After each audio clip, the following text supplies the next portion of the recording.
Okay guys, today we are going to do a quick demo on how to get started on a collage project. So the first thing you need to do is make sure you have a sketch of what you want your design to be. I did mine on a half sheet of paper because I think I want that to be about the size. You can also do it on a piece of construction paper, whatever you have. So remember, the smaller your paper, the smaller your pieces will need to be. So keep that in mind as you're moving forward. You also need a glue stick or some white glue. My favorite way to do it is to put some white glue in a little cup like this, just pour it right in there, and then use a Q-tip to apply the glue to my paper so it can stick, okay?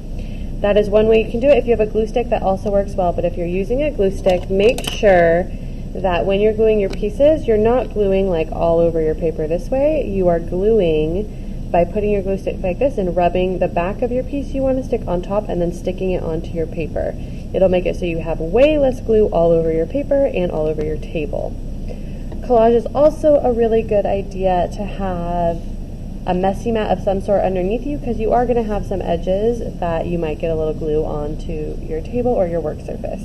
So keep that in mind.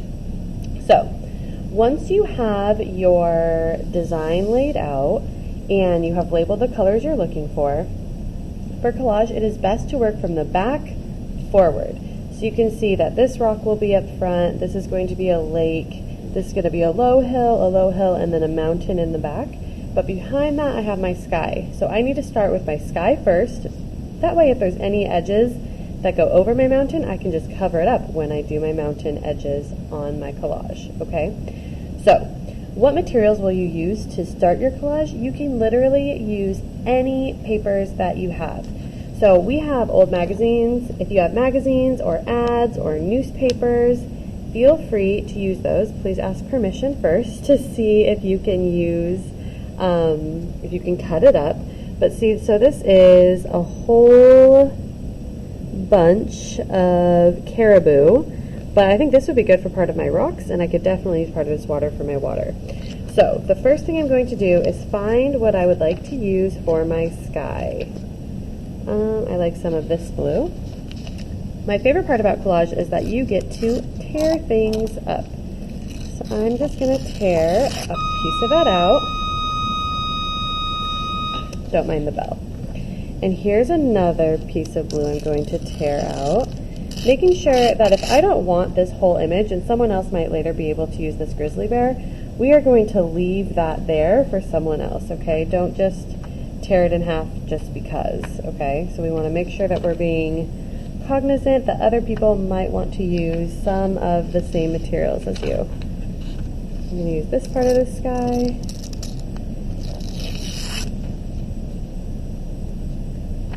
Maybe one more blue.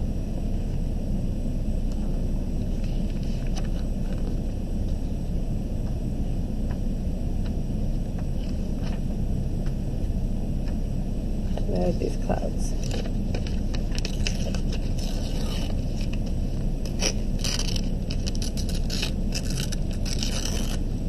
Okay, so now that I have my blues torn out, my next step is to tear them into smaller pieces. So magazines or newspapers will have a straight edge. We don't really want there to be any straight edges. We can always trim the edge off of our paper. So we want to make sure that we are tearing these into smaller pieces, like at least this small or smaller. You could definitely go smaller than this. Then with your Q-tip, all you need to do is dunk it, spread it around a little bit, and stick your first piece on. You're going to repeat this process again and again, and you are going to use your different colors to overlap your shapes, like that. So I'm going to keep doing this for my whole sky. And if you need to overlap to make sure that everything sticks down, you can use your Q-tip to make sure you push your edges down.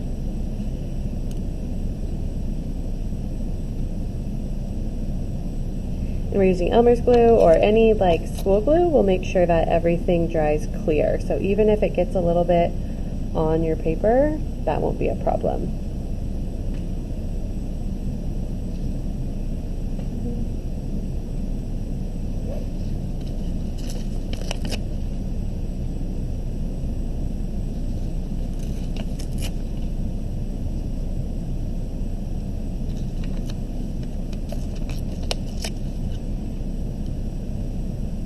So as you can see, I'm varying my colors of blue, so I'm not doing the same blue all in the same spot. And my shapes are all a little bit different shapes and sizes, and that's going to bring variety into your artwork. You don't want it to look like little tiny squares that are all exactly the same. Or maybe you do, it'll look like pixelated like Minecraft, I guess. So you're just gonna keep working. And you're going to do the same thing for each section as you move forward. So I am not going to make a video of the whole thing, but I will upload a picture when it is done so you can see the final product. And you are going to just keep adding your pieces and alternating color so it is a varied colored background. And like I said, it's okay if it goes off the edge like this, because we can trim it once everything is dry.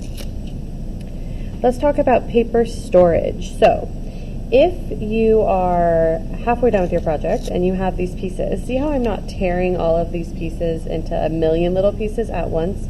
I'm kind of tearing as I go. I'm doing that on purpose, so that way when it is time to wrap up for the day, I can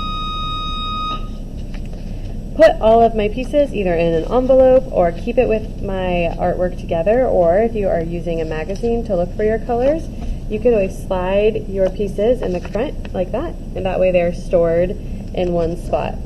If you have a bunch of teeny tiny pieces already torn up, then it will be very hard for you to find or to store them without them exploding all over the place and becoming confetti. So I hope you have fun with this collage project. Like I said, I will upload a finished product once I'm finished with my collage. And have fun. Make sure you email me or message me if you have any questions, okay?